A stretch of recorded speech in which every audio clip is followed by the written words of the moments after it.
Imagine the year is 1692, and the first light of dawn leaks through the slats of a wooden house in Salem village. The cold reaches you before your eyes have fully opened, a thin, merciless draft creeping across your skin. The hearth's fire is little more than a husk of ash, and every breath you draw blooms into a pale ghost in the air. The room smells of damp hay, smoke, and wool that never quite dries. Somewhere nearby, a child stirs and whimpers in her sleep. Step outside with me. The path beneath your boots is slick with thawing snow, dark mud sucking at the soles.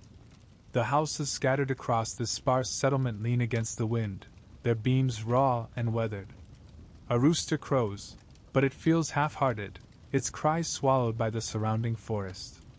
That forest looms on every horizon, vast and unbroken. To the Puritan mind, it is more than wilderness, it is the devil's domain. Every tree might shelter his minions, every shadow might conceal a snare for the soul.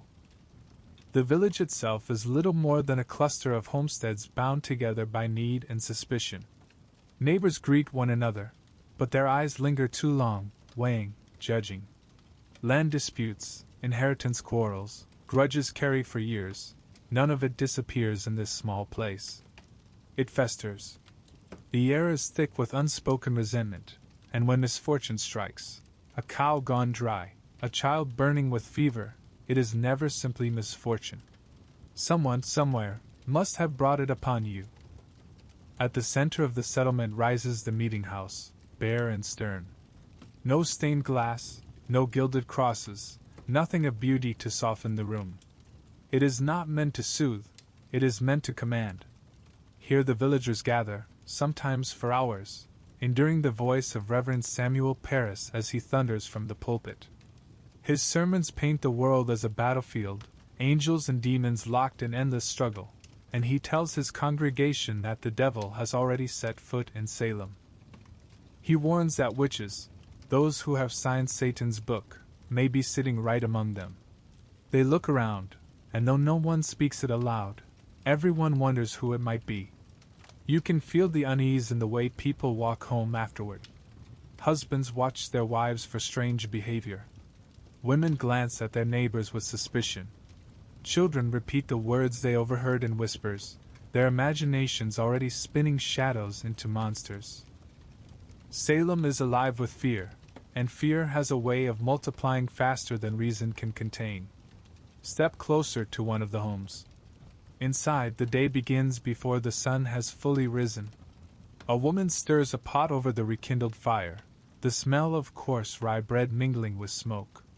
Her hands are rough, her eyes hollow with exhaustion. She speaks little to her children, who pull on stiff wool garments and shiver as they prepare to face the cold. Breakfast is no feast, perhaps porridge, perhaps a scrap of cheese if fortune has been kind. Life is not lived for comfort here. It is endured. And yet, beneath the routine of daily survival, something darker beats. The villagers are taught to see sin not as rare, but as inevitable. A slip of the tongue, a wayward glance, even a dream filled with strange desires, all of it could be evidence that Satan has touched you. They live as though walking a frozen pond, each step threatening to crack the surface beneath. The forest howls with the wind, but it is not only the wilderness they fear. It is each other. Imagine knowing that the person who shares your pew in church could ruin you with a single accusation. That your child's fit of screaming in the night could make your family suspect. That every sickness, every failed crop, every lost calf might be laid at your door. This is Salem before the storm breaks. A settlement pressed between wilderness and eternity, where faith offers no comfort, only vigilance. The devil, they are told, walks here. And soon, the villagers will believe they can see his hand in every shadow. The unease that lingers in the air of Salem is more than silence, more than suspicion. It begins to take shape in whispers, in sudden shivers that ripple through households when no wind is blowing. And at the very center of this gathering storm stands the parsonage of Reverend Samuel Parris. His house is a modest dwelling, its beams creaking in the cold, the hearth at its heart sputtering with thin flames. Here lives his family, his wife Elizabeth, his 9-year-old daughter Betty, and his niece Abigail Williams, an orphaned girl of 11. They share the rooms with a woman the villagers know as Tituba, an enslaved woman from Barbados, whose dark skin and foreign ways already mark her as different, as dangerous. The household is thick with tension. Paris himself is a man consumed by fear, obsessed with defending his authority, his sermons dripping with warnings that Satan walks unseen among them. His family absorbs this mood like dry wood soaks in smoke. And it is here, within these walls, that the first tremors begin. At first it seems like childish mischief. Betty and Abigail, restless in the long Puritan nights, begin to gather with other village girls. They whisper together, daring one another to do what is forbidden. In a world where laughter is scolded, where dancing is considered sinful, where a woman showing her hair in public might be condemned, even the smallest rebellion feels like a spark in the dark. They slip into corners, into kitchens, into barns, giggling and daring one another to tell fortunes, to listen for omens of the future. Tituba, though bound by chains of servitude, becomes part of their circle. She knows old tales, fragments of folklore from the Caribbean, scraps of magic and story that the girls devour with wide eyes. She tells them how eggs dropped into water can reveal the shape of a husband's face, how strange words spoken at midnight might summon visions. To her, perhaps, it is play. To the girls, starved of any joy, it is thrilling, intoxicating. Imagine them by the hearth, the room dim, their whispers weaving shadows as they peer into a bowl of water, waiting for shapes to form. Imagine their pulses quickening, the way fear and excitement mingle until they cannot be separated. A creak in the floorboards is enough to make them shriek, clutching one another. And then, when the game is done, they kneel to pray, terrified by their own daring. But prayer cannot soothe the fear they have already unleashed inside themselves. The mind is fertile ground, and in Salem, where sermons thunder endlessly of the devil's snares, the imagination bends quickly toward terror. Soon Betty begins to shiver and fall silent, staring into nothing. Abigail writhes and moans, as though unseen hands are pinching her skin. Other girls join them, and Putnam, Mercy Lewis, Mary Walcott. One by one, they begin to fall into fits. Picture it. A child stiffening like a board, her eyes rolling back, her small body convulsing. Another screams that a specter claws at her throat. Another collapses into sobs, unable to speak. In a village already convinced the devil hides in every shadow, what could this mean but witchcraft? The adults gather, bewildered and horrified. Mothers clutch their daughters, praying aloud as the girls writhe. Fathers frown, uncertain whether this is illness, deceit, or something more dreadful. But when physicians are called, they find no natural cause. Dr. William Griggs examines the girls, their strange fits, their gasping, their cries of torment, and with a solemn face, he delivers the only diagnosis that Salem is prepared to hear. It is not sickness of the body. It is witchcraft. The word passes from mouth to mouth like a flame leaping across dry brush. Witchcraft. The devil is among them. He has seized their children. Can you feel the air tightening? Neighbors exchange glances sharper than knives. Parents look at their daughters with a mixture of pity and terror, wondering who has reached out to harm them. The girls, caught in their own storm of fear and attention, sink deeper into their convulsions. And the village, already steeped in unease, begins to tip into hysteria. The meetinghouse fills with prayer, with urgent whispers, with the scraping of benches as villagers gather to seek answers. Reverend Paris thunders from his pulpit that Satan is loose, that the children's torment is proof. And though a few mutter doubts, their voices are swallowed by the louder tide of fear. Neighbors who once smiled politely now search each other's faces for signs of guilt. Who among them would consort with the devil? Who has sent their specter to torment innocent children? Every cough, every odd glance, every old grudge suddenly feels like evidence. And the children themselves, their cries, their trembling bodies, their outstretched arms pointing to invisible shapes in the rafters, become the oracle of the village. Their suffering is taken not as madness or play acting, but as truth. The truth that witches walk among them. Imagine standing in that room, the cold seeping through the floorboards, the smell of sweat and fear thick in the air. A child falls screaming at your feet, clawing at the air as though a shadow grips her throat. Another cries that she sees a figure standing behind you, its eyes glowing, its mouth twisted in a sneer. You turn, hard hammering, but there is nothing there. And yet the girl's terror is so real, so visceral, that you begin to wonder. Could you simply be blind to what she sees? Could the devil's agents truly stand in your very midst? This is how hysteria takes root. Not in reason, not in evidence, but in the tremor of fear that passes from one heart to another until it becomes undeniable. The spark has been struck in the Paris household. And Salem, already brittle with suspicion, is about to burst into flame. The village does not rest. Word of the afflicted girls spreads quickly, moving along frozen paths and whispered across fences. By the time another Sunday sermon fills the meeting house, everyone knows the devil has touched Salem. The question that crackles through every conversation is no longer if witches are among them, but who. Suspicion clings to Tituba like smoke before the first name is ever spoken aloud. She is different, an enslaved woman, brought from the Caribbean, her accent strange, her skin a shade that sets her apart. She tells stories, sings in cadences unfamiliar, and though most of the villagers have tolerated her presence in Reverend Paris's household, now every detail of her difference twists into danger. A girl mutters that Tituba showed her tricks. Another swears she whispered strange words. And once suspicion takes root, it grows fast. But the girls do not stop there. Their fits deepen, and with them, their voices sharpen into accusation. And Putnam, just 12 years old, cries out in the night that she sees a woman bending over her bed, choking her in her sleep. Mary Walcott, trembling with wide eyes, insists that another shape has pricked her with needles. Betty Paris points a shaking finger into empty air, and names a woman who has long been whispered about on the edges of the village, Sarah Good. Sarah Good is no stranger to gossip. Poor, disheveled, often seen muttering under her breath as she begs for food or a scrap of firewood, she carries with her the aura of ill favor.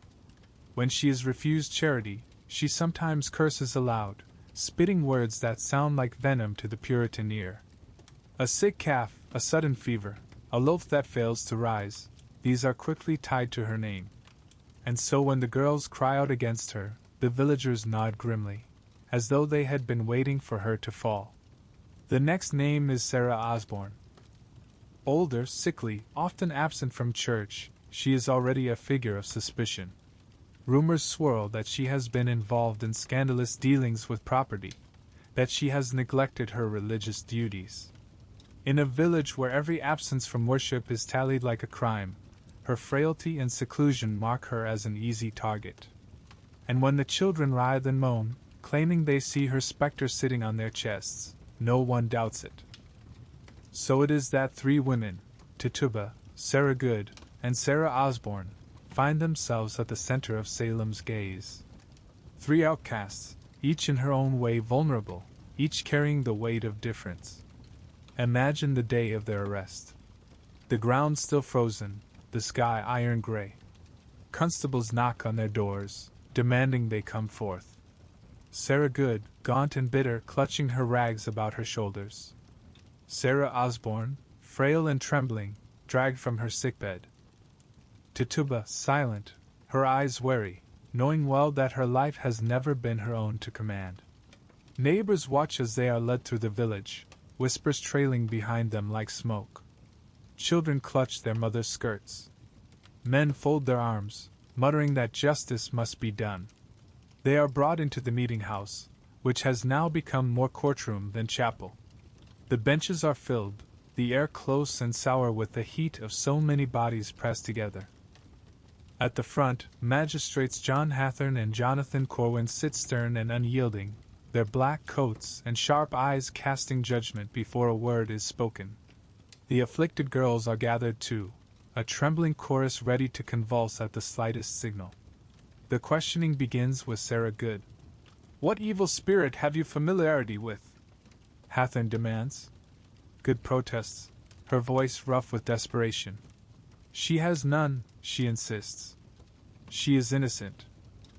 Yet even as she speaks, the girls collapse into fits, writhing on the floor, shrieking that her spectre torments them. The crowd gasps. To the magistrates, this is proof enough. Her words cannot be trusted when her very presence causes such torment. Sarah Osborne is brought forward next. Weak, leaning heavily upon a staff, she denies the charges with trembling lips. She has never seen the devil, never worked harm. But her voice is faint, her body frail, and when the girls once again cry out in unison, claiming her ghost pinches them, few rise to defend her. And then Tituba. All eyes fix upon her. She stands apart, foreign, enslaved, powerless. At first she denies. But the weight of the moment presses heavily, the magistrates hammering her with questions, the crowd's suspicion tightening like a noose. And here the story bends. For unlike the others, Tituba does not merely deny. Under pressure, perhaps fear, perhaps cunning, she confesses. She admits that she has seen the devil. She says that he came to her, urging her to sign his book.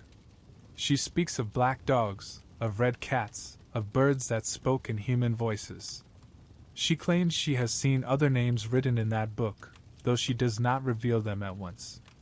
The crowd gasps, the girls shriek anew, and suddenly the vague fear of Salem has become concrete. A witch has confessed.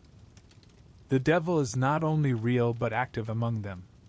But Tituba does something more dangerous still. She insists she is not alone. That there are others. That witches move in Salem, unseen, plotting harm. Her words ignite the air like sparks on dry tinder. For if there is one, there must be many. If 3 can be accused, why not 6? Why not 12? The villagers leave that meeting house shaken, their eyes wide, their hearts thudding with dread.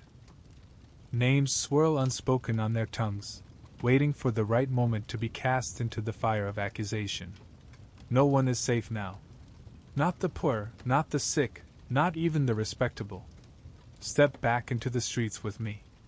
Picture the way neighbors look at one another differently now. A woman carrying water from the well glances sidelong at the friend who once lent her flour, wondering if her hand trembled too much, if her eyes lingered strangely. A man hears his cow lowing at night, and thinks not of hunger or cold but of curses muttered in the dark. Children whisper in corners, half afraid, half exhilarated, repeating the names they heard in court. Fear has gained its first faces, its first victims. And now it will spread, relentless, feeding on gossip, on envy, on old grudges, until Salem itself is devoured. The air in Salem grows heavier after those first accusations, as if every breath is weighed down with invisible judgment. It is no longer enough to fear your neighbor's whisper or your child's dream.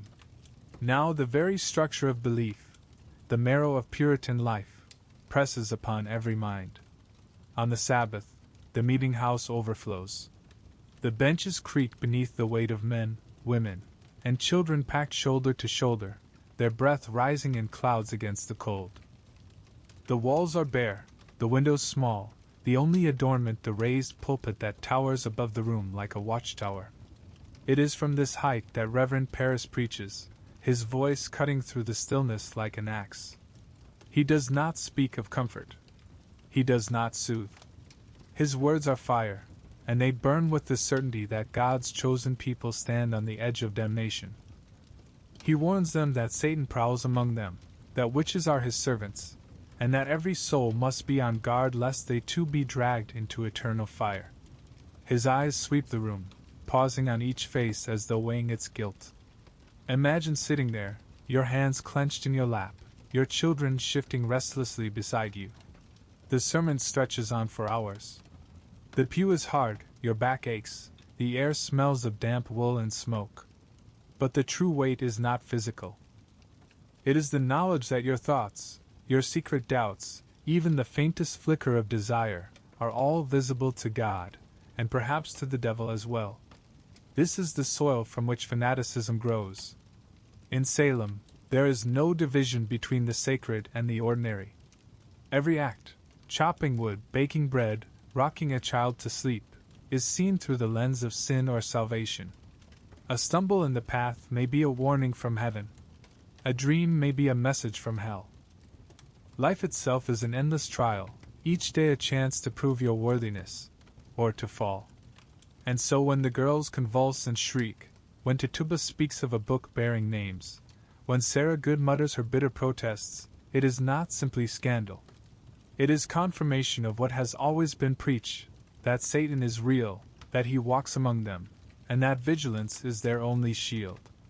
Paris is not alone in fanning the flames. Other ministers across New England thunder similar warnings, their words carried in pamphlets and letters. They remind their congregations of Europe's long wars against witchcraft, of the devils burned in towns across Germany and England. Salem does not see itself as unique, but as the next battlefield in a war as old as Eden. Step back into the village after such a sermon. The paths are slick with mud, boots stamping homeward, but conversation is hushed and urgent. Men quote scripture to one another, debating whether a withered crop is a judgment from God or the work of a neighbor in league with Satan. Women clutch their children's hands more tightly, warning them to pray often, to confess every sinful thought, to beware of strange dreams. Even the youngest begin to carry the language of damnation on their tongues. Religion in Salem is not the gentle rhythm of hymns and holy days. It is a constant drumbeat of vigilance. Ministers warn against vanity, against idleness, against laughter that lingers too long. A girl caught humming a tune risks rebuke. A boy who plays too wildly may be told the devil stirs in him. Desire is suspect, curiosity dangerous. And yet, the human heart cannot be smothered so easily. Every suppressed impulse becomes a shadow that haunts the imagination, feeding the certainty that Satan is everywhere. Picture the nightly prayers. Families gathered around the hearth, the Bible heavy on the father's lap. His voice steady, commanding, as he reads from Scripture. Children repeat verses, their eyelids drooping but their voices sharp with fear of error. A stumble, a forgotten line, and the father's hand may fall in rebuke, not simply for disobedience, but for endangering the soul itself. They kneel together on hard floors, whispering pleas for protection. And still, the wind moans outside, rattling shutters, reminding them that darkness is never far. The very architecture of belief leaves no escape. To the Puritan, life is predestined. Some are chosen for salvation, others doomed to damnation, and no one can know with certainty which fate is theirs. Imagine living under such a weight. Every act of piety might be proof of election, or it might be hollow, meaningless, a mask for the damned. How then can one not search endlessly for signs? How can one not watch their neighbors, their kin, even themselves, for the smallest tremor of corruption? This is why the accusations strike with such force. When the afflicted girls scream that Sarah Good's specter pinches them, when Tituba speaks of black dogs and birds, the villagers do not hear lies or childish fancy. They hear confirmation of what they already believe, that the devil never rests, that he schemes to tear them from God's hand. Their world has been preaching this truth since the day they were born. Now, at last, they see it with their eyes. And so the fanaticism deepens. Ministers call for fasting, for prayer vigils that stretch through the night. Villagers scour their homes for charms, for objects that might betray hidden sins. Every sudden illness is examined, every misstep scrutinized. The meetinghouse becomes not just a place of worship, but a tribunal where salvation and damnation are debated in the open. It is no accident that the accusations multiply in such soil. The theology of Salem has already drawn sharp lines between purity and corruption, between God's elect and Satan's servants. Once the first witch is named, Every conflict, every resentment, every hidden envy finds its outlet. If misfortune befalls you, surely it is not chance. Surely it is the devil, and surely he has an agent among your neighbors. And beneath it all, the sermons continue. Week after week, the villagers sit on hard benches, their bodies stiff, their minds battered by visions of fire and brimstone. They leave the meeting house not comforted but sharpened, their fears honed into weapons. Even the children absorb it, their games laced with talk of witches and specters, their nightmares filled with clawed hands and burning pits. Religion, in Salem, does not ease the burden of life. It multiplies it. It transforms every cough into a curse, every shadow into a threat, every strange dream into a battlefield for the soul. And in that furnace of belief, the witch trials are not an aberration. They are inevitable. The night settles again over the village. The houses glow faintly with firelight, smoke curling into the cold air. Inside, families pray, whisper, and watch one another with wary eyes. Outside, the forest looms, black and endless, the wind stirring its branches like a chorus of whispers. Somewhere, a child wakes screaming that she has seen a dark figure at her bedside. And in the morning, her cry will be taken as proof. The tide cannot be turned back now. Salem is no longer a village clinging to survival. It has become a battlefield, and the enemy is everywhere, unseen, relentless, and always closer than you think. The prayers and sermons, the midnight vigils and whispered suspicions, all of them gather weight until they can no longer remain confined to the pulpit or the hearth. Fear demands form. And so the meeting house, once the center of worship, reshapes itself into a courtroom. Here, in plain sight, Salem begins to put its terror on trial. Imagine stepping inside. The benches are crowded with villagers, their faces pale, their bodies pressed close as though proximity might shield them from what is about to unfold. The smell of damp wool and sweat clings to the air. Candles gutter in their holders, their smoke staining the wooden beams above. At the front sit the magistrates, Hathorne and Corwin, grim, unsmiling, their black coats stark against the bare boards. The accused are brought forward, women who look more like beggars than monsters. Sarah Good, haggard, her hair tangled, her clothes hanging loosely on her frame. Sarah Osborne, sickly, her hands trembling as she leans upon her staff. And Tituba, eyes downcast, her voice soft but steady. They are not warriors or witches out of fairy tales. They are ordinary, frail, human. Yet the room hums with the conviction that they are the devil's instruments. The questioning begins. "Why do you torment these children?" Hathorne demands, his voice sharp enough to cut. Sarah Good protests, she does no such thing. But even as she speaks, the girls convulse upon the floor, their bodies stiffening, their mouths shrieking that her specter pricks and chokes them. To the gathered crowd, it is undeniable. Her denial itself seems to provoke the girls' suffering. Sarah Osborne is next. Her words falter, her voice so faint the magistrates must strain to hear.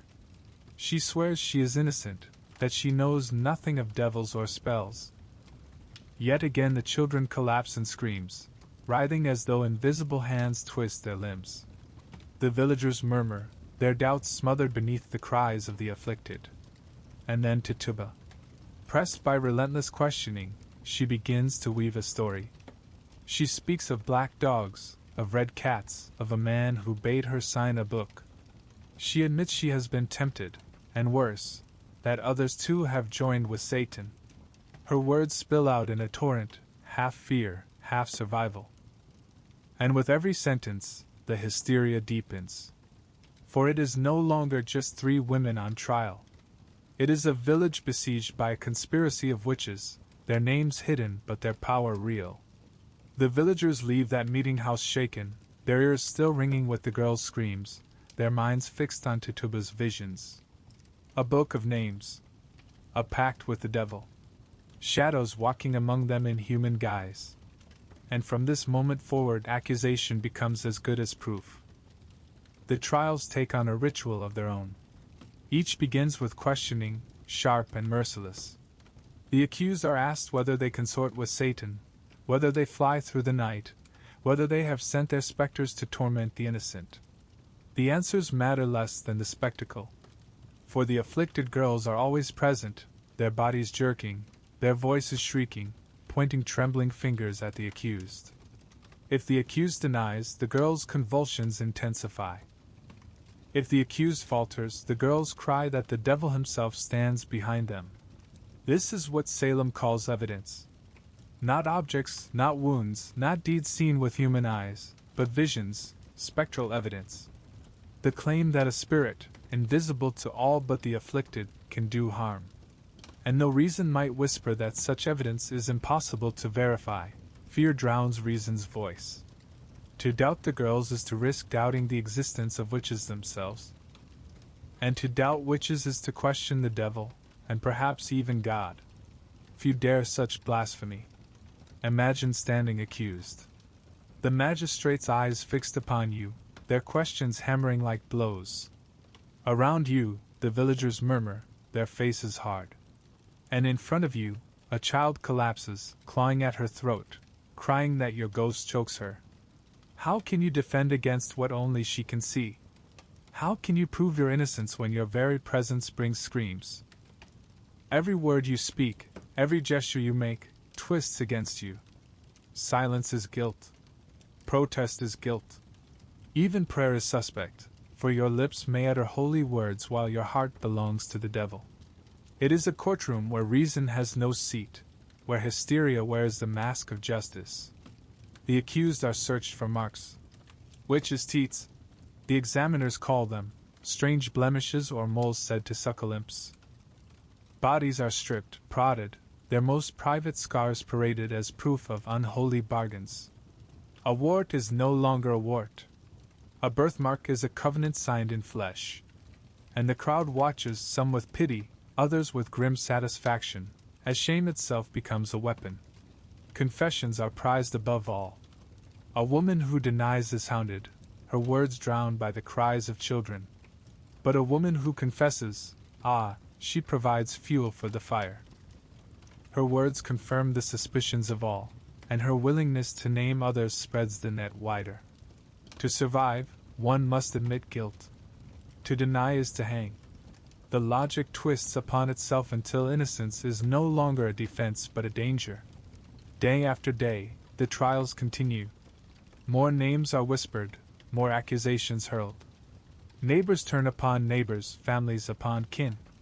Old grudges resurface, property disputes, jealousies, rivalries, all reborn as charges of witchcraft. And always the evidence is the same: visions, fits, whispers in the night. Step outside the meetinghouse after such a day. The sun dips low, casting long shadows across the village. People walk home in silence, their minds heavy with what they have witnessed. The air smells of wood smoke, of damp earth, of fear. They have seen children collapse, women cry out, men accused of unholy pacts. They have heard confessions of devils and black beasts. And though doubt may stir in some hearts, none dare voice it aloud. For to question is to stand apart, and to stand apart is to risk accusation. In the taverns, in the fields, in the quiet corners of homes, the talk continues. Who will be next? Whose strange look, whose sharp tongue, whose misfortune will draw the finger of suspicion? The trials have opened a door, and behind it stands a darkness that will not easily be shut. And so Salem walks deeper into its nightmare. The law has been twisted into a mirror of fear, reflecting only what hysteria demands to see. Spectral evidence reigns, confessions multiply, and the noose waits at the gallows. The forest still looms at the village's edge, silent and dark. But the true danger no longer lies in its shadows. It lies within the meetinghouse, within the hearts of neighbors, within the voices of children whose cries hold the weight of truth. And as night falls once more over Salem, the question is no longer whether witches walk among them. The question is how many, and how soon they will be found. The meetinghouse empties at dusk, but the echoes of its cries do not fade. They follow the villagers into their homes, into their beds, into the restless shadows of their dreams. Salem is no longer a place of quiet survival. It is a village alive with whispers, every conversation carrying the scent of accusation. What began with 3 women grows quickly. Sarah Good, Sarah Osborne, Tituba, they are only the first stones cast into a pond whose ripples spread without end. Each interrogation breeds new suspicions, each confession yields more names. The girls, writhing in their fits, call out more visions. Tituba, desperate to survive, insists she saw others signing the devil's book. And with every new claim, the net widens. Constables walk the muddy paths more often now, their boots heavy, their lanterns swinging. Neighbors peer from behind shutters as they pass, praying that knock will fall on another's door, not their own. For when the constables arrive, there is no defense, no safety. They carry warrants signed by magistrates who no longer hesitate. Salem is under siege, they declare, and the enemy hides in plain sight. Better to seize too many than to risk letting one witch go free. Imagine the dread of that knock at night. The sound of fists against the wooden boards, the demand for entry. The flicker of lantern light flooding the single room where a family huddles together. A name spoken, sharp and cold. A woman's gasp. Hands pulling her from her children, her husband powerless to intervene. The constables bind her wrists with rough rope, march her into the street, and the villagers who gather in the darkness whisper to one another, "I always suspected. I always wondered." The prisons swell. What had been built to hold thieves and debtors now groan under the weight of dozens accused of witchcraft. Stone walls sweat with damp, straw rots beneath bodies, the stench of filth and sickness fills the air. Shackles bite into wrists and ankles. Some prisoners pray aloud through the night, their voices trembling. Others fall silent, staring at nothing, as if already half in the grave. But still the chains rattle louder, for the arrests do not slow. Consider how easily suspicion spreads. A child claims she saw a neighbor's specter, and soon that neighbor is dragged before the magistrates. An accused woman, desperate to save herself, names another. A quarrel over land, a feud between families, a lingering resentment, all of it finds new life when wrapped in the language of witchcraft. It is no longer envy or anger, it is righteousness, defense of the soul against the devil. The Putnam family, prominent in Salem village, emerges as one of the most eager in bringing names forward. And Putnam, both mother and daughter, feed the hysteria with their visions and accusations. Their voices carry weight, and soon whole families find themselves ensnared. Even pillars of the community, those who once stood beyond reproach, begin to fall under suspicion. Picture the creeping dread as it grows. A farmer wakes to find his ox dead in the field. Was it sickness, or witchcraft? A woman loses her newborn. Was it misfortune, or a curse? A merchant quarrels with his neighbor over a boundary stone. When that neighbor's child falls ill, tongues wag that justice has been done through dark means. Each sorrow becomes a weapon. Each misfortune demands a culprit. And so the constables' lists grow longer. The jailers count more heads. Families whisper more names. The village is caught in a fever where fear itself is contagious, spreading from hearth to hearth faster than reason can follow. What is most terrible is the way ordinary people begin to accept it. At first there are murmurs of doubt. How can the word of children outweigh the testimony of adults? How can visions unseen by all but a few be taken as proof? But as more and more are accused, the silence of doubt becomes self-preservation. To question is to risk suspicion. To defend is to invite danger. And so lips press shut, eyes avert, heads nod in grim agreement even when hearts quail in secret. The arrests become a spectacle. Prison carts creak along the muddy roads, carrying shackled women to the jails of Salem and Ipswich. Crowds gather, their faces a mix of pity and satisfaction. Some weep for their neighbors. Others mutter that justice is done. Children watch with wide eyes, their minds already seated with the idea that witches are everywhere. And always the chains. Rough hemp rope biting into wrists. Iron manacles clanking as prisoners shuffle forward. The rattle of keys at the constable's belt, each one opening a door not of freedom but of darkness. By summer, the number swells beyond imagining. Nearly 200 accused, their names written in trembling ink across the magistrate's records. 200 souls caught in the snare, their lives hanging by the thread of hysteria. The jails overflow, prisoners packed into every corner, the stench of humanity unbearable. Families outside scrape together coins to send bread, blankets, a scrap of comfort. But many go hungry, many shiver through the nights, their bodies weaken long before they ever face the gallows. The chains of arrest are not merely physical. They are spiritual, communal, psychological. Salem itself is shackled by its own fear, unable to step free. Every knock at the door, every glance across a pew, every rustle in the forest carries the weight of suspicion. And the cruelest truth? For those who are accused, there is no path back to innocence. Once the finger is pointed, the rope is already coiled. Confess, and you may live, but only by condemning others.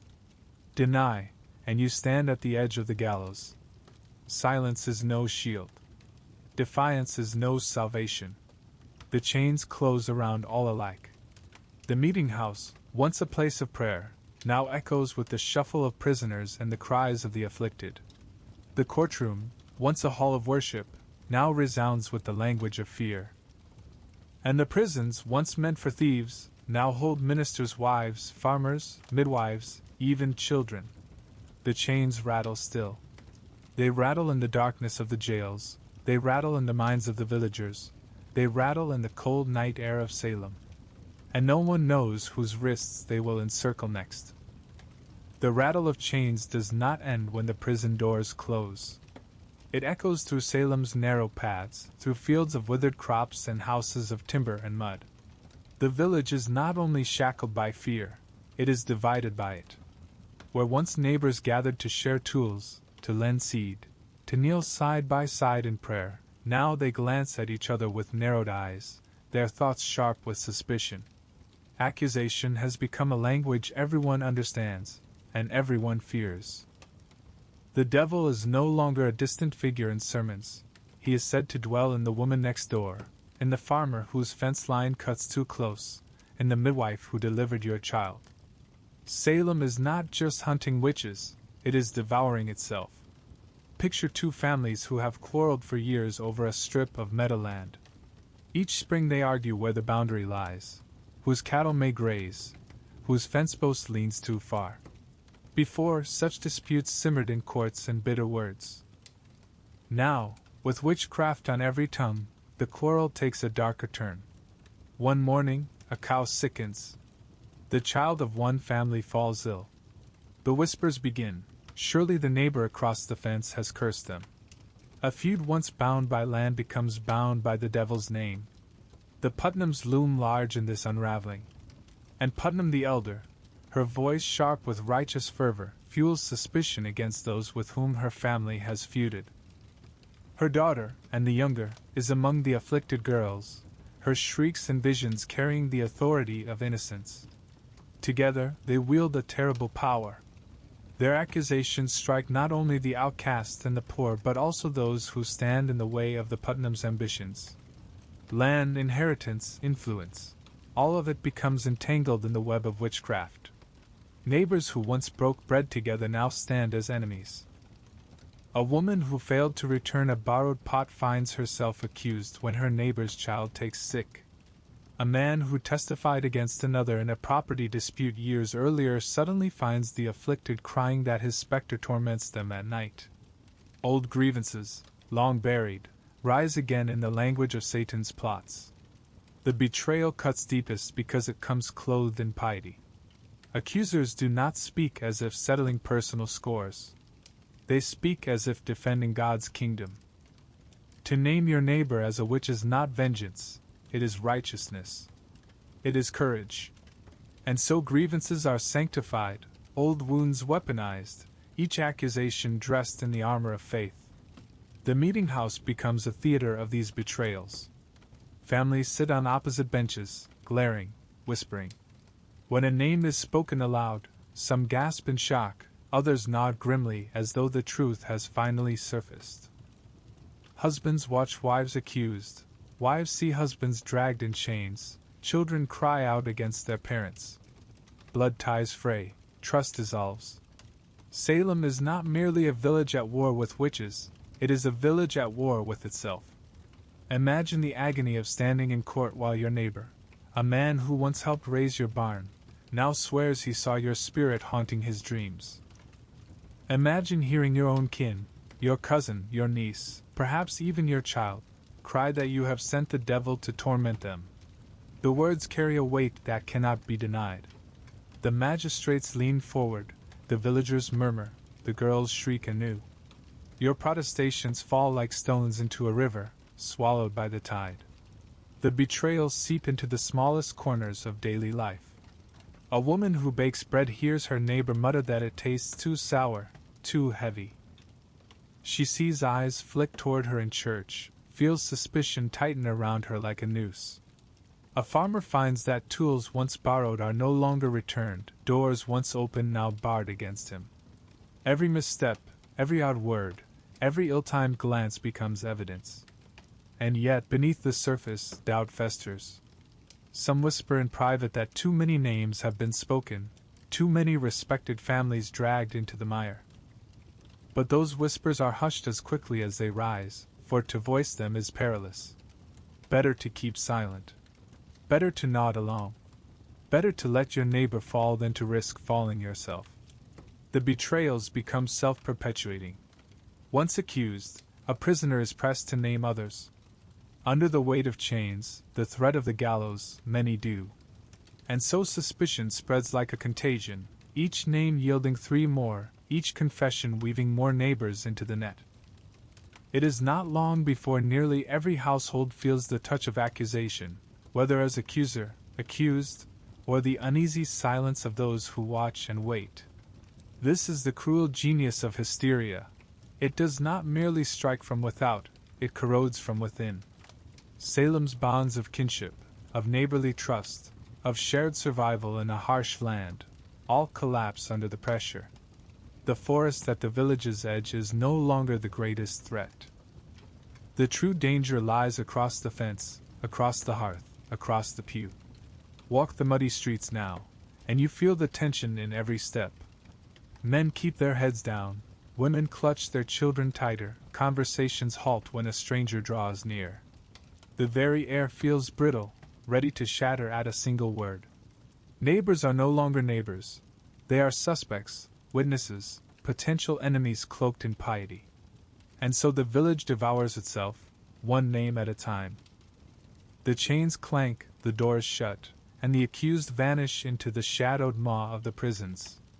If the meetinghouse is a stage for hysteria, then the jails of Salem and Boston are its echo chambers, where the bodies of the accused waste away while their names are debated in court and in gossip. These are not prisons as you know them today. No neat cells, no clean straw, no guards pacing with measured steps. They are stone chambers, damp and windowless, where air seeps through cracks like a chill breath from the grave. The walls sweat in summer, frost in winter. Straw is spread on the dirt floor, but it soon rots under the press of bodies and the stench of human waste. Rats scurry in the corners, bold enough to crawl across sleeping faces in the dark. Imagine being dragged from your home in the dead of night, wrists bound tight, and marched along the muddy road to the jail. You pass houses where neighbors peek from behind shutters, their eyes following, their whispers cutting into you like knives. The prison door yawns open with a groan, and you are thrust inside, the heavy timbers slamming shut behind you. At once the world shrinks to stone walls, the press of strangers, and the reek of confinement. Families scrape together coins to provide for their imprisoned kin. For the jailer does not feed you unless you can pay.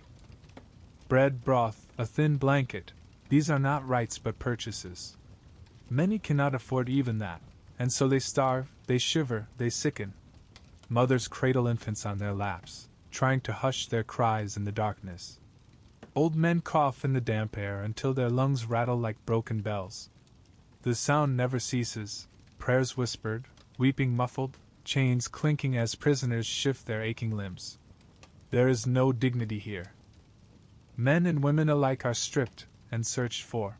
Witches' marks, prodded like livestock.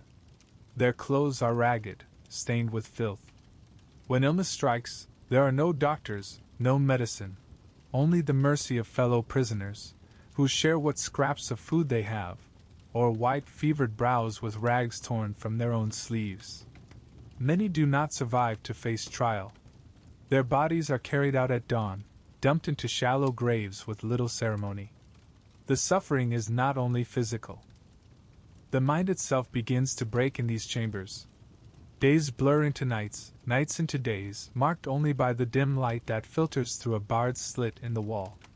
Accused women whisper to each other in the dark, torn between silence and the desperate urge to confess. For confession, they are told, may save them from the gallows. Yet confession means naming others, friends, neighbors, kin. To live is to betray. To remain silent is to die. The choice gnaws at them, a torment deeper than hunger. Picture Sarah Good, gaunt and hollow-eyed, her belly swollen with pregnancy even as she wastes away in the jail. Picture the elderly George Jacobs, his bones stiff with age, lying on the damp floor unable to rise without help. Picture a child, Dorcas Good, only 4 years old, clinging to her mother in chains, her cries piercing the darkness until they fade into silence. The prison holds not only the guilty but the vulnerable, the frail, the innocent. And outside, the world moves on. Fields are tilled, sermons preached, accusations multiplied. Yet the prisons stand as grim reminders of the cost. Villagers pass them warily, hearing faint cries from within, and shudder. Some pray for the accused. Others whisper that their torment is deserved. Few dare to intervene, for pity itself can be dangerous. To show compassion to a witch is to risk sharing her fate. The suffering extends beyond the walls. Families of the accused face ruin. Livestock untended, fields left fallow, debts unpaid. Children are left to beg or to rely on the charity of neighbors who give grudgingly, if at all. Husbands see wives taken. Wives watch husbands shackled. Entire households unravel under the weight of accusation, their futures swallowed by the prison door. And yet, even in such darkness, fragments of humanity remain. Prisoners share whispered prayers, fragments of song, tales of their children, memories of better days. They cling to one another, not as witches, not as accusers, but as fellow sufferers bound by chains not of iron alone, but of fear. The jails of Salem are not merely holding places. They are part of the punishment, part of the hysteria's machinery. To be imprisoned is already to be condemned in the eyes of many. Guilt clings to the body as surely as the stench of filth, and by the time a prisoner emerges to stand trial, they look like what the crowd expects to see, broken, hollow, guilty. The suffering seeps outward, staining the village itself. For every cry that rises from the jail, there is a household struck silent, a family broken, a neighbor lost. And still the arrests continue, still the chains rattle, still the prisons groan under their weight. It is here, in the damp darkness of these cells, that Salem's true cruelty shows itself. Not only in the gallows, not only in the trials, but in the slow, grinding torment of days and nights that strip flesh and spirit alike. Here, the accused are left to wither, their lives consumed not only by fear of death but by the agony of living in such conditions. The jails fill. The prayers echo. The suffering deepens. And outside, the villagers whisper still of witches and specters, their fears so loud it drowns out the cries from behind the stone walls. The prison walls are not the end. They are only the waiting room for something darker.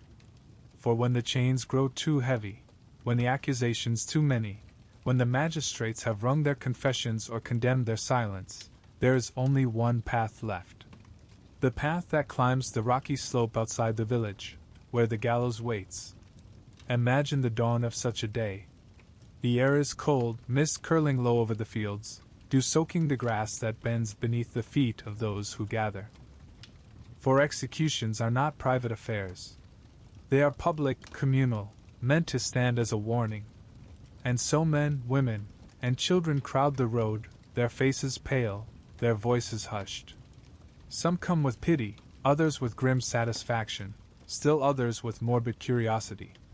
Few stay away. At the head of the procession, constables march with stern faces, their boots striking the earth in steady rhythm. Behind them shuffle the condemned, wrists bound, steps faltering. Their clothes hang loose upon their bodies, worn thin by weeks or months in the jail. Their faces are gaunt, eyes sunken, yet their presence carries a strange weight, for all know they are walking their last steps upon this earth. Gallows Hill rises above the village, its soil thin, its rocks jutting like bones through the grass.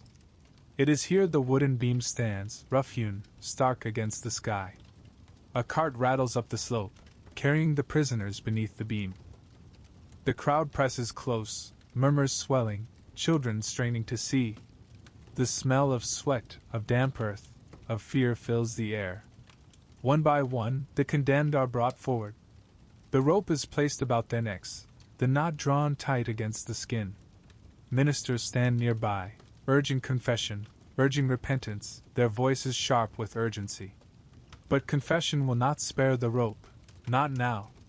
It is too late for mercy. The gallows is the only answer. Consider Rebecca Nurse. 71 years old, frail, respected, her hair white as frost. Once she was a pillar of the church, her piety unquestioned. Yet she stands here, accused, condemned, the rope about her neck. The crowd murmurs, some weep, others nod grimly.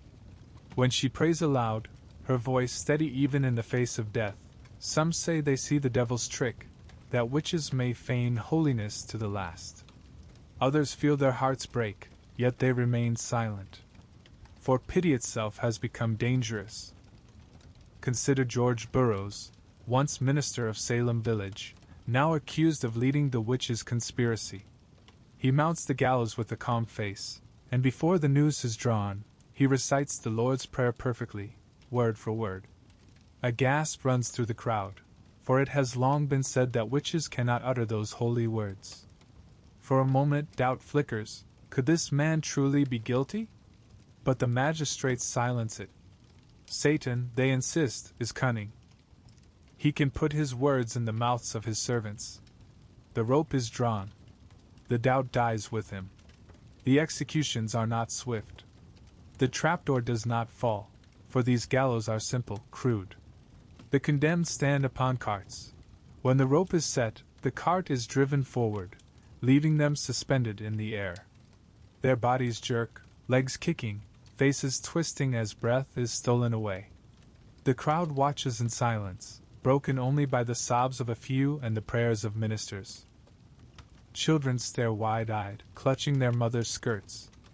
And when at last the bodies fall still, they are cut down and buried in shallow graves, often near the site itself, denied the sanctity of churchyard burial. It is not only hanging. One man, Giles Corey, 80 years old, refuses to plead guilty or not guilty. He knows that to plead is to give the court power over his land, his family's inheritance. So he remains silent, stubborn, defiant. The court finds another way. They lay him on the ground, strip him, and place heavy stones upon his chest. More stones, and more, as his ribs crack, his breath fails. For 2 days he endures, refusing to yield, his last words said to be a rasped command, more weight. He dies beneath the stones, and the villagers whisper of his courage, his curse, his defiance that echoes even in death. The gallows and the press are more than punishments, they are rituals. Each execution is meant to cleanse the village, to cut out the rot, to prove that Salem fights faithfully against the devil. Yet with each hanging, with each body swinging in the morning air, the unease deepens. For if witches are truly being purged, why do the fits continue? Why do the afflicted still cry out, still collapse, still claim torment in the night. The gallows silences bodies, but it does not silence fear. Walk the road home after such a day, and you feel it in the silence that clings to the villagers. Their steps are slow, their eyes downcast. Some whisper prayers, others murmur suspicion still. Mothers hush their children, yet the children have seen too much: the ropes, the bodies, the faces of neighbors contorted in death. The image will not leave them. It becomes part of them, woven into their nightmares and their games alike. The gallows stands empty once the crowd disperses, its beams stark against the twilight sky. Birds perch upon it, indifferent. The wind moans through the ropes left hanging. And the village lies below, uneasy, for though justice has been done in the eyes of the court, the devil seems no weaker. If anything, he seems stronger, his hand reaching deeper, his shadow stretching wider. This is the cruel paradox of Salem. Every execution meant to purge evil only feeds the hunger for more. Each rope tightened spawns new suspicion. Each body swinging fuels new accusations. The gallows is not the end of hysteria, it is its engine, grinding on, fed by fear, by silence, by betrayal. And so the village waits, restless, haunted, knowing the beam will not stand empty for long. The ropes are cut, the bodies taken down, the crowd drifts homeward in silence. Yet as twilight falls over Salem, the gallows does not hold the true power. Its beams are heavy with death, but the voices that condemned those bodies to swing were far lighter, shrill and trembling, carried on the tongues of children. It is one of the darkest ironies of the time, in a society where children are expected to be silent, obedient, invisible in the company of adults. Their cries now outweigh the testimony of ministers, magistrates, even the accused themselves.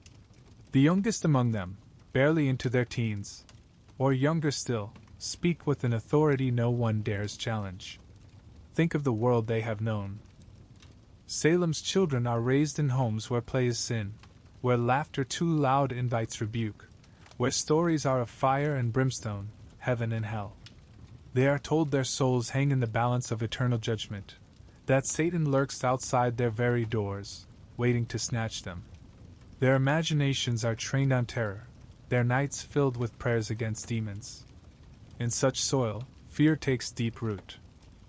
So when Betty Paris collapses in fits, when Abigail Williams shrieks of spectral claws, when in Putnam Jr. cries that a dark figure bends over her bed, the village listens. At first, perhaps, with pity, poor girls, so afflicted, so strangely tormented. But when the doctors find no sickness of the body, and when the ministers thunder that Satan is among them, the children's cries shift from suffering to revelation. They are no longer victims, they are witnesses. Picture the courtroom. The magistrates lean forward, their brows furrowed, their pens scratching as the girls writhe and scream. "Who torments you?" they demand. And with trembling fingers, the children point. A neighbor, a midwife, a beggar, a minister. The names spill from their lips, and with each one, the accused is seized, shackled, condemned. Adults stammer, plead, swear their innocence. But the girls convulse, shriek, declare the devil's hand is upon them. And the court believes. The power is intoxicating. Children who once lived in the shadows of their elders now command the village's attention. Their words silence ministers, topple households, reshape the very fabric of Salem. When they scream, the room falls still. When they faint, strong men rush forward. When they point, the law obeys. It would be too simple to say they lied outright. Some surely believed their visions, shaped by the sermons that pounded week after week into their minds. Others may have been swept along by the attention, the thrill of power they had never known. And some, perhaps, used that power knowingly, wielding it against those their families resented, those who stood in the way of ambition or land. Innocence and manipulation blurred together until none could be separated from the other.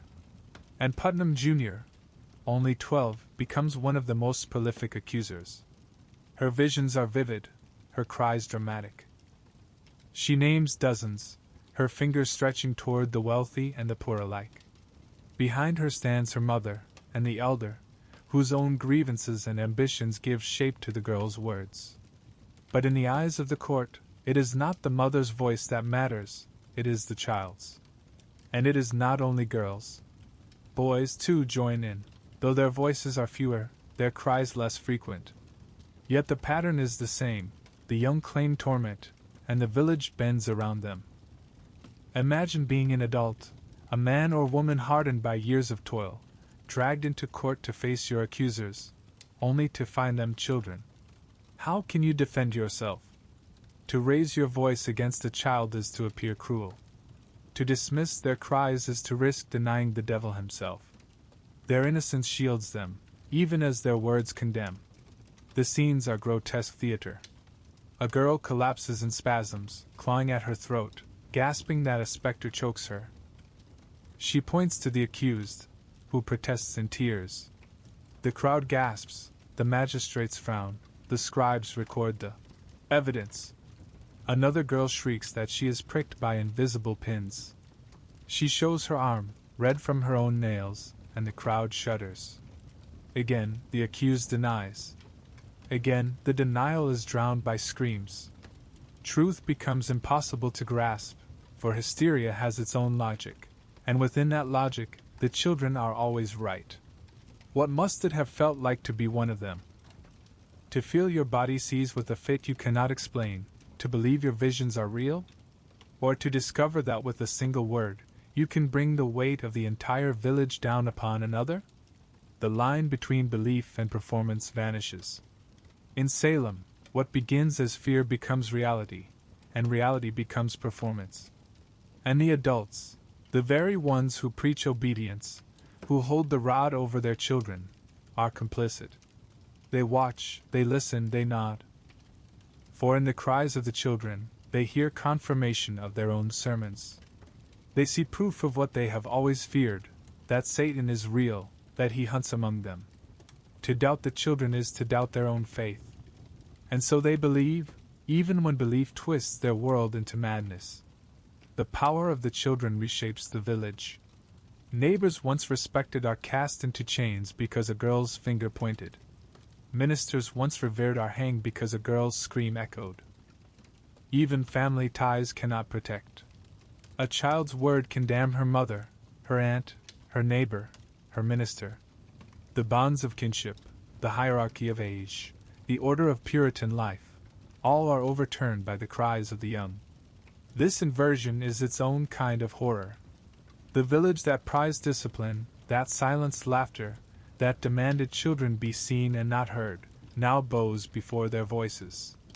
And in bowing, it destroys itself. Walk the paths of Salem now, and you hear children's voices not in play, but in accusation. Their cries echo in the meetinghouse, in the jail, in the nightmares of those who fear they will be next. The gallows may be built of timber, the ropes of hemp, but the true scaffolding of death is woven from the thin, trembling voices of children who became prophets of hysteria.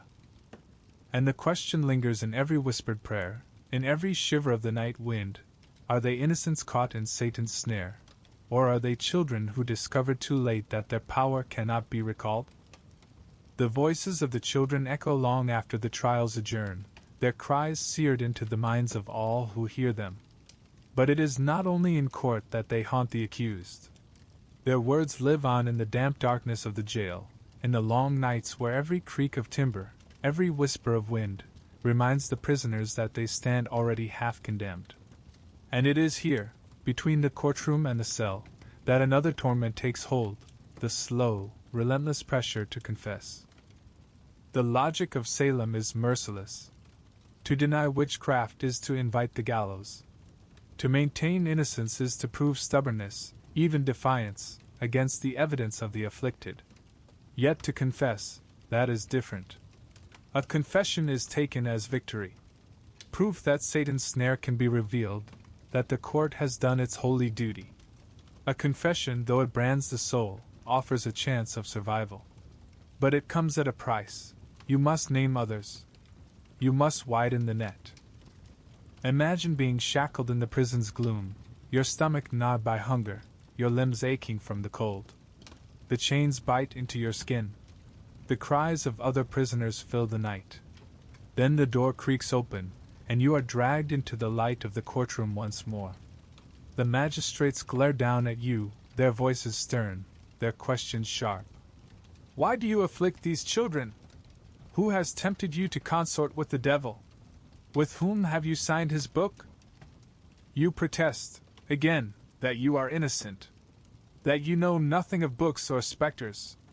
And as you speak, the girls collapse in spasms, shrieking that your ghost torments them still. Their cries drown your words.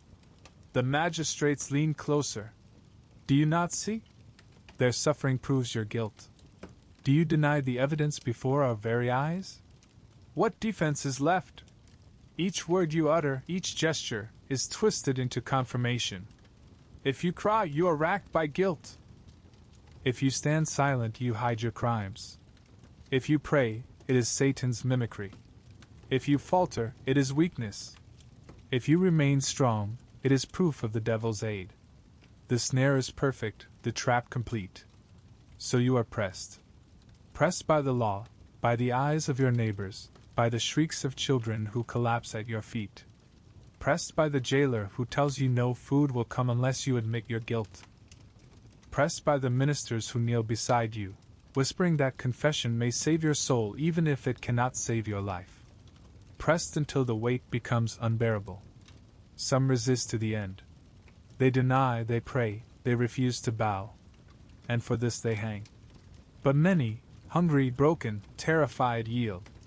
Their words stumble out in fragments, confessions shaped less by truth than by desperation. Yes, they say, they signed the devil's book. Yes, they saw him. Yes, they consorted with others. And when pressed for names, they give them, neighbors, kin, sometimes chosen at random, sometimes whispered from memory of old grudges. Each name is seized, written down, carried forward into new arrests. The cycle feeds itself, each confession birthing three more. The psychological torment does not stop at the prison door. Families too are crushed beneath its weight. Husbands plead with wives to confess, to live for the children's sake. Wives beg husbands to hold firm, to die with honor rather than stain their souls with lies. Children cry out in confusion, torn between loyalty to their kin and the terrifying certainty that Satan stalks among them. Even within households, suspicion creeps. Did my sister sign the book? Did my mother consort with spirits? The boundaries of trust collapse beneath the strain. Consider Mary Warren, a servant in the Proctor household. At first she joins the afflicted, crying out with visions. Then she falters, recants, insists she was misled. But the pressure is unbearable. Her peers accuse her, the court hounds her, her own words twisted back against her. Under that crushing weight, she returns to the fold of the accusers, denouncing her employers, her neighbors, all to save herself. Or consider Rebecca Nurse, frail with age, who stands silent in the courtroom as the girls convulse at her feet. She does not confess, does not yield, though her family begs for her life. Her silence is seen not as dignity but as proof of diabolical pride. She is hanged, and her quiet strength becomes both her condemnation and her legacy. The torment reaches beyond words. Prisoners are examined for witches' marks, their bodies searched in humiliating detail. Those who resist are forced, stripped, prodded, every scar or blemish declared evidence of an unholy pact. Some are bound and thrown into water, tested by the cruel superstition that witches float while the innocent sink. Even when they drown, the doubt lingers. Perhaps Satan carried their souls away before the truth could be seen. To live under such pressure is to be broken slowly. Some confess and survive, but live with the guilt of having damned their neighbors. Some resist and die, their names cursed by the court but remembered in whispers as martyrs. And some simply waste away in the jail, their bodies failing before judgment comes. Walk through the prison in your mind's eye, the rows of chained figures, gaunt faces hollow in the dim light, eyes sunken, voices weak. Some pray aloud, clutching at scraps of hope. Others rock silently, lost within themselves. And always, the question hangs unspoken in the air: confess or die? Which fate is worse? The village outside hears fragments of these confessions, carried in court records, in gossip, in sermons. Each one deepens the hysteria, convinces the crowd anew that witches swarm among them. And so the pressure that crushes the prisoners spreads outward, pressing on the entire community, forcing each person to choose between silence, accusation, and survival. The psychological noose is as tight as any rope upon Gallows Hill. And unlike the rope, it spares no one, not even those who remain outside the prison walls. For in Salem, the true gallows are not built of wood and hemp alone, but of fear, of coercion, of the unrelenting weight of confession demanded at any cost. The prison doors slam shut, the cries of the accused muffled by stone walls, yet Salem does not grow quieter. If anything, the noise grows sharper, carried not only in the courts but in every lane, every kitchen, every field. The trials no longer belong only to magistrates and ministers. They belong to the village itself. And the village is breaking under them. Once, Salem's survival depended on unity. Neighbors lent one another tools, helped raise barns, shared seed when harvests failed. In the harsh winters, families huddled together in mutual dependence, for no one household could weather hunger and cold alone. But now, that fabric unravels stitch by stitch. Where there was once trust, there is suspicion. Where there was once charity, there is envy. Where there was once the fragile bond of survival, there is only fear. The contagion of accusation does not stop at the prison gates. It seeps into families, poisoning blood ties. Husbands are dragged from their wives' sides, wives from their children, children themselves accused or left to starve. The Proctor household crumbles as John and Elizabeth are both arrested, their children scattered, their land untended. In the nurse family, once respected for their piety, Rebecca is condemned, her kin forced to watch helplessly as the gallows takes her. Even the wealthy, once thought untouchable, feel the noose tighten. No purse of coins can bribe away suspicion, no reputation shield against the cries of children. The very act of survival becomes betrayal. Prisoners who confess name others, sometimes neighbors, sometimes kin. A wife speaks against her husband, a child against her mother, a servant against her master. Some do so under the crushing weight of fear, others seize the chance to settle scores long buried. But the effect is the same: the village devours itself. Imagine the hearths of Salem, once places of warmth, now cold with silence. A family sits together, the fire crackling low, but no one dares speak their fears aloud. Every word might be twisted, every doubt overheard. A child who mutters in her sleep may condemn her parents. A wife who prays too fervently may be thought guilty. Even the act of defending an accused neighbor becomes dangerous, for pity itself is suspect. To question is to align oneself with the devil's allies. The fields too begin to wither under neglect. With so many imprisoned, executed, or consumed by fear, planting falters, harvesting slows. Livestock wander untended, fences collapse, tools rust. Salem, already struggling in the unforgiving New England soil, finds itself weaker, hungrier. Yet even hunger is interpreted not as the natural consequence of neglect but as evidence of Satan's hand. Each withered stalk, each dying calf, is another sign of the devil's rage. In the meetinghouse, the divisions deepen. Families who once shared pews now glare at one another across the aisles. The names of the accused are read aloud, the afflicted wail in rehearsed torment, and the congregation fractures under the weight of suspicion. Those who remain untouched by accusation whisper prayers of thanks, yet live in dread that their time will come. Those whose kin are shackled in the jails sit in silence, too afraid to defend them, too grief-stricken to pray aloud. The taverns, once noisy with rough laughter, now hum with whispered gossip. Who has been named? Who will be next? Every cup of ale is soured by dread, every glance weighted with hidden meaning. The very air of Salem feels thick, as though the village breathes not with lungs but with suspicion itself. And beneath it all, grief festers. Graves multiply, though many lie unmarked, their occupants denied burial in consecrated ground. Families mourn in silence, for open sorrow might be seen as sympathy for witches. Children cry for mothers who never return, for fathers whose names are cursed in court. Husbands weep alone in their fields, wives hide their tears in the churn of butter or the sweep of broom. The town itself becomes a ghost of what it was. The bonds that once held it together, kinship, faith, survival, are snapped. The church, once a place of prayer, becomes a stage for accusation. The courtroom, once a place of law, becomes a theater of fear. Even the marketplace, once alive with barter and gossip, grows tense and quiet. Salem eats itself from the inside out. Consider how quickly the lines blur. A woman accused names her neighbor. That neighbor names her sister. The sister names her husband. Each confession, each accusation, spreads like rot through the beams of the community until nothing remains untouched.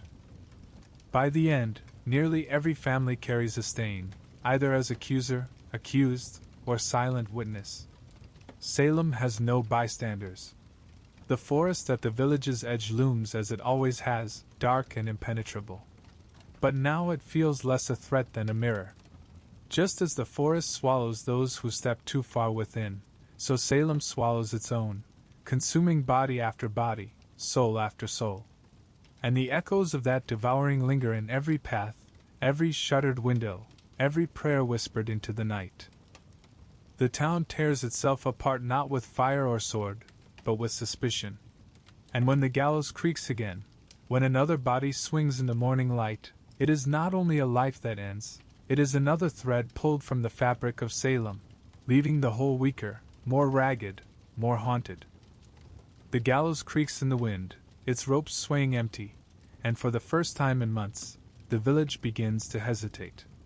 Fear still stalks the lanes, but it no longer strides with the same certainty. For even hysteria has its limits, and Salem has begun to brush against them. The signs come quietly at first, like whispers in the dark. A murmur here, a raised eyebrow there, doubts too dangerous to speak aloud but too heavy to ignore. Why, some begin to ask, do the girls still shriek of torment when so many witches have already swung from the gallows? If 20 lives have been taken, if prayers and rope and stones have purged the devil's servants, then why does the devil still afflict Salem? Each new fit, each new accusation, makes the answer less clear. And the names have grown troubling. It was one thing to see beggars and outcasts condemned, women like Sarah Good, already shunned by society. But now the news has tightened around ministers, landowners, women of known piety. Rebecca Nurse, gentle and devout, respected for decades, has been hanged. George Burroughs, who recited the Lord's Prayer flawlessly at the gallows, is dead. If even they can be witches, then what safety is left? If their prayers and piety were mere illusions, then what hope does anyone have? Doubt stirs in the hearts of those who watch their deaths, and once stirred, it does not rest. The afflicted themselves begin to overreach. Their fingers, once pointed outward at the fringes, turn inward, toward people of standing, people with kin and allies. When the girls accuse the wife of Governor Phipps, the colony's highest authority, the spell begins to crack. For it is one thing to condemn the powerless. It is another to aim at the powerful. Suddenly the magistrates feel the tremor of unease. If the governor's wife is not safe, then no family in Massachusetts is safe. And what will become of order, of law, of authority itself? Even the ministers, who once thundered of Satan's siege, begin to falter. Increase Mather, father of Cotton Mather and among the colony's most respected theologians, raises his voice against the reliance on spectral evidence. Better, he declares, that 10 witches should escape than that one innocent should die. His words ripple outward, daring others to voice what they have long thought in secret, that visions and dreams are fragile things on which to rest a noose. The prisons remain full, their walls sweating with damp, but the tide has shifted. Juries begin to hesitate, verdicts become harder to secure. Where once a child's cry was enough to condemn, now questions are asked: did others see the same? Was there proof beyond the visions of the afflicted? A sliver of reason, thin and trembling, returns to the courtroom. And in that sliver, the hysteria begins to bleed away. Imagine the relief, and the bitterness, of those who survive because doubt has at last returned. Prisoners who had resigned themselves to death find their trials postponed, their verdicts softened. Families who had torn themselves apart with fear now watch as the tide ebbs, leaving them scarred but alive. Yet relief is bitter, for it comes only after so many have been lost. Graves are fresh in the soil, families broken beyond repair. Doubt arrives too late to save them. The village, once so certain of its righteousness, now stands hollow, exhausted. Crops have withered in the fields, barns fallen into disrepair, children left hungry. Fear has devoured labor as surely as it devoured lives. And with the decline of hysteria comes a grim reckoning. Salem is weaker, poorer, more divided than before. The devil, if he sought to sow ruin, has succeeded, without ever needing to appear. The afflicted girls, once the voices of revelation, now find themselves less certain. Their cries still ring out, but the villagers do not lean forward with the same eager belief. Some begin to doubt them openly.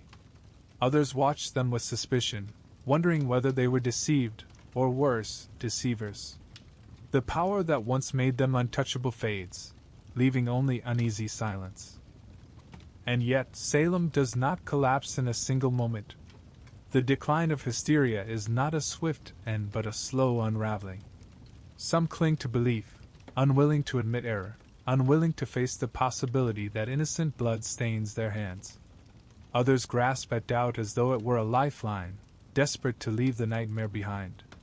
Between them, the village limps forward, uncertain, haunted, fractured. Walk the muddy lanes now, and you see it in the eyes of the people. A kind of shame, unspoken but heavy. The gallows still stands, but its shadow is not as long as it once was.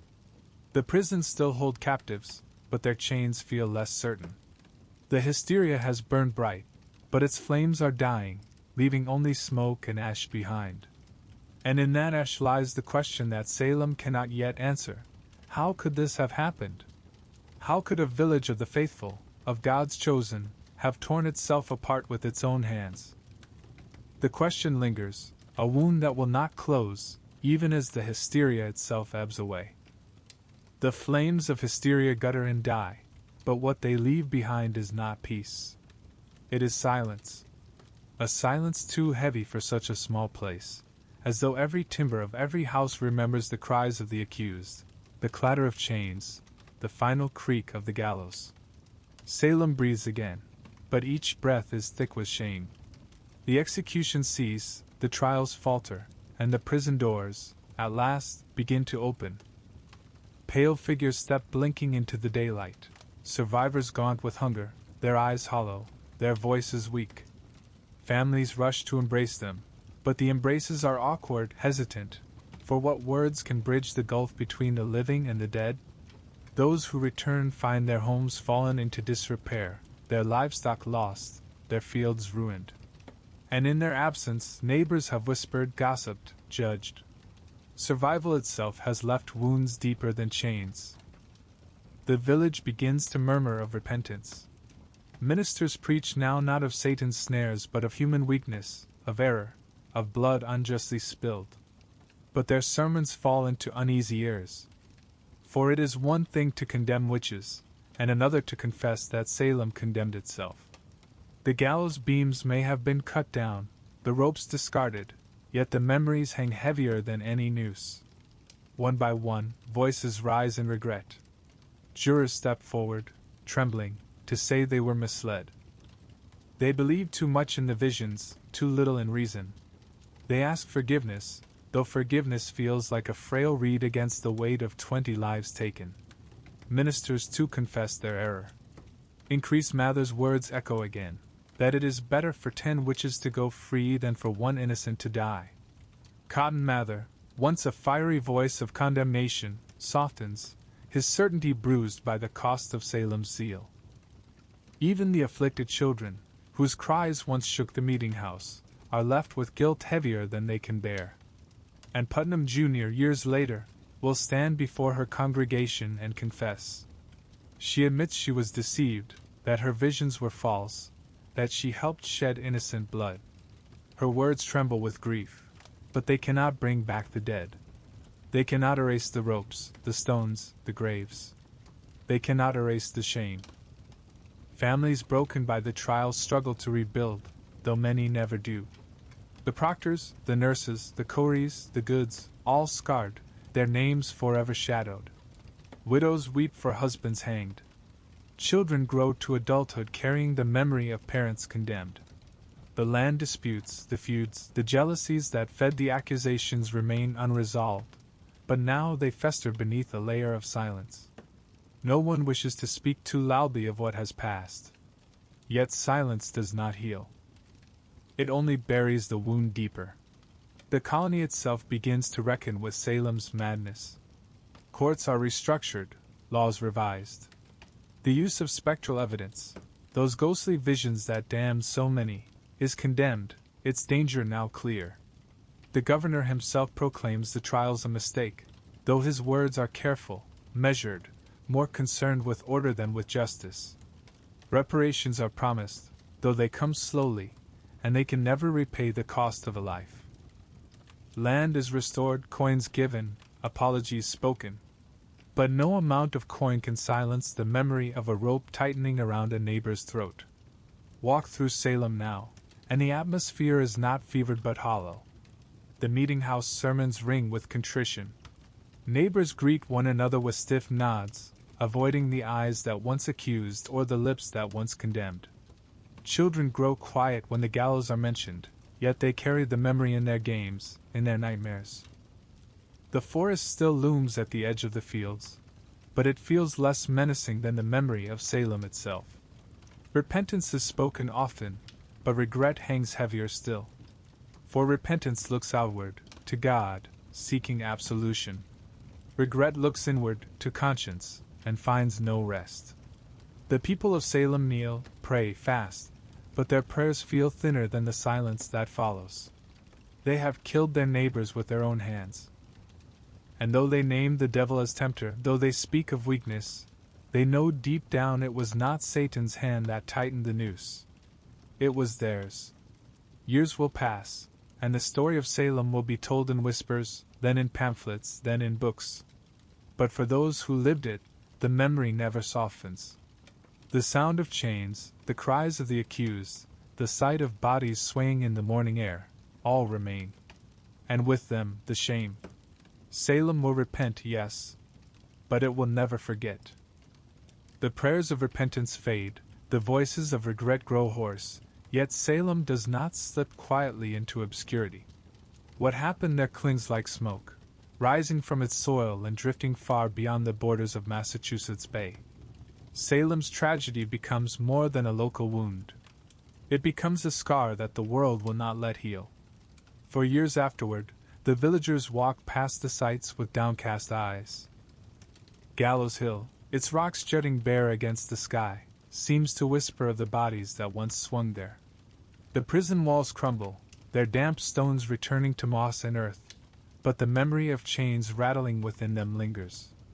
Even the meetinghouse, once a place of worship, feels haunted. Its beams echo with the screams of the afflicted, the thunder of magistrates, the denials of the condemned. To kneel there in prayer is to kneel in the shadow of hysteria. The children grow into adults, but they carry the memories with them. Some speak little, their silence more telling than words.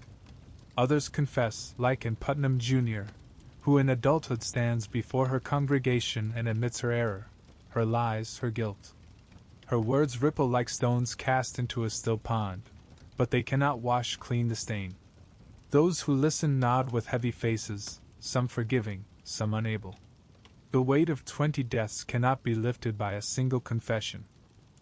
And yet those voices, those apologies, matter. They are the beginning of something larger, the recognition that what Salem did was not righteousness, but madness. Over time, pamphlets and records are printed, sermons are preached, and the tale of Salem begins to spread. It becomes not only a story of witches and gallows but a cautionary tale of fear, of suspicion, of what happens when belief outruns reason. The legacy grows heavier with each telling. Salem is remembered not as a triumph of justice but as a warning carved deep into the conscience of a people. Ministers preach of it, not as victory, but as folly. Historians record it, not as isolated, but as the climax of centuries of witch trials that stretched across Europe. And yet Salem becomes unique, not for its numbers, but for the intensity of its hysteria, the swiftness of its collapse, and the clarity of its shame. Generations pass, but the story refuses to fade. Each new age finds in Salem a mirror of its own fears. In times of war, in times of political strife, in times when suspicion burns hotter than truth, the name of Salem is invoked. It becomes shorthand for hysteria, for injustice, for the terrible cost of fear. Even centuries later, when gallows no longer rise in village squares, the shadow of Salem lingers. The legacy is not only caution but sorrow. Descendants of the accused carry the memory in their names, in their family stories. Some seek to clear their ancestors' reputations, petitioning courts to annul convictions, demanding apologies long after the graves have grown cold. And slowly, such efforts succeed. The colony, then the state, acknowledges its guilt, expunges records, grants belated pardons. Coins are paid, land restored, but always too late. For the true debt, lives unjustly taken, cannot be repaid. Walk through Salem today, and you see how the memory has been woven into its very soil. Monuments stand where gallows once rose. Stones bear the names of the dead, etched so they will not be forgotten. Tourists walk the lanes, listening to guides whisper the old stories, imagining the cries that once shook these streets. The town trades on its tragedy, yet beneath the commerce lies something real, the weight of memory that has never lifted. The legacy of Salem is not one thing, but many. It is a story of religion twisted into fanaticism. It is a story of law corrupted by fear. It is a story of neighbors betraying neighbors, of children wielding power beyond their years, of a village devouring itself. It is also, in its way, a story of endurance, of those who stood silent and strong, refusing to confess even as the news tightened. And it is a story of reckoning, of repentance, however late, however imperfect. But above all, it is a warning that hysteria does not need witches to thrive. It needs only fear, suspicion, and the willingness to see shadows where none exist. Salem's lesson is that fear, once unleashed, is more dangerous than any devil. The gallows are gone. The jails are ruins. The forests at the edge of the village still whisper in the wind. But Salem's true legacy is carried not in wood or stone, but in the memory of what happens when fear triumphs over reason, when the voices of the innocent are drowned by cries of accusation, when justice bends beneath the weight of panic. And that legacy, heavy and unrelenting, stretches far beyond 1692. The voices of Salem are hushed now. The gallows beams have rotted, the jails have crumbled, the afflicted children have grown old and gone to dust. But still, when you walk the narrow paths of that village in your mind, you can hear the faint echoes, whispers of curses, the crack of rope, the murmur of neighbors pointing fingers in the dark. Salem lingers, not as a tale of witches, but as a tale of people. What was the truth behind the fear? Not spells whispered in the night, not pacts signed in blood, not shadows slipping from the forest. The truth was hunger, envy, ambition. The truth was faith so rigid it snapped beneath its own weight. The truth was a village so small, so fragile, that when fear took hold, it tore through like fire and dry grass. The devil did not need to set foot in Salem. The people did his work for him. Think back to those first nights, when the girls in Reverend Paris's household trembled and cried out. Their fits were real in their terror, their visions shaped by sermons of brimstone, by long winters of dread, by the thrill of breaking rules in a world where joy was sin. They were children, yet their words carried the weight of gallows. And the adults, hungry for certainty, desperate to name an enemy, believed them. Believed until neighbors were dragged in chains, until ropes tightened, until stone crushed the breath from a man who refused to bow. The truth behind fear is that it blinds. It makes vision seem real, makes suspicion feel like proof, makes justice bend and break. It whispers that safety can be bought by sacrifice, that one neighbor's death might secure another's peace. And so Salem killed not witches, but itself. Walk with me once more to Gallows Hill. The grass grows tall there now, the rocks warmed by the sun, birds nesting in the cracks. Yet in the silence you can imagine the crowd gathering, the cart creaking, the ropes swinging. You can imagine Rebecca Nurse's prayer, George Burroughs reciting the Lord's Prayer, Giles Corey rasping more weight. These voices carry not curses but courage, not spells but stubborn humanity. And it is their humanity that haunts us still. Salem's tragedy lies not only in the lives lost, but in what it reveals about us all. Fear is not bound to one century, one village. It is part of the human heart. It rises when uncertainty gnaws, when hunger bites, when the world feels too large and too dark. Fear seeks an enemy, and when it cannot find one, it creates one. In 1692, Salem's enemy was witches.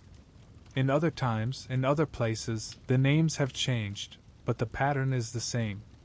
The legacy of Salem is a mirror. Each age that looks into it sees its own reflection. In times of war, in times of political division, in times of suspicion, Salem returns, whispering a warning: beware the lies fear tells.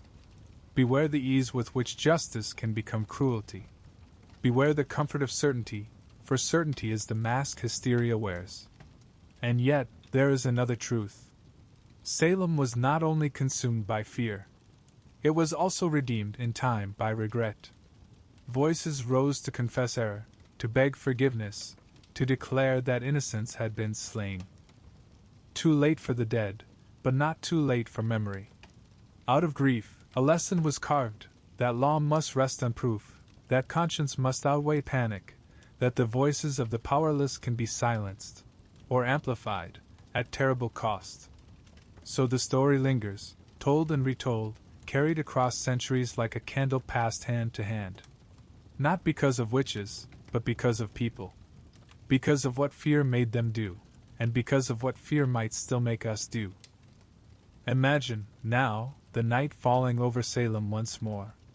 The houses stand quiet, the fields still, the forest whispering in the wind. The people who lived and died here are long gone, but their shadows remain. Not the shadows of witches, but of neighbors, mothers, fathers, children, all caught in a storm they themselves created. And so the truth behind the fear is this: Salem was never about witches. It was about us. And if you listen closely, as the night deepens and your breath slows, you may hear those echoes still. The rattle of chains, the creak of wood, the whispers of neighbors in the dark. They remind us, softly but unrelentingly, that the devil does not need to walk among us to destroy us. All he needs is our fear. And with that, Salem fades, leaving its warning behind. A warning to walk carefully, to listen closely, to doubt the whispers of hysteria before they become a noose. For fear is the oldest enemy, and it waits always at the edge of the firelight.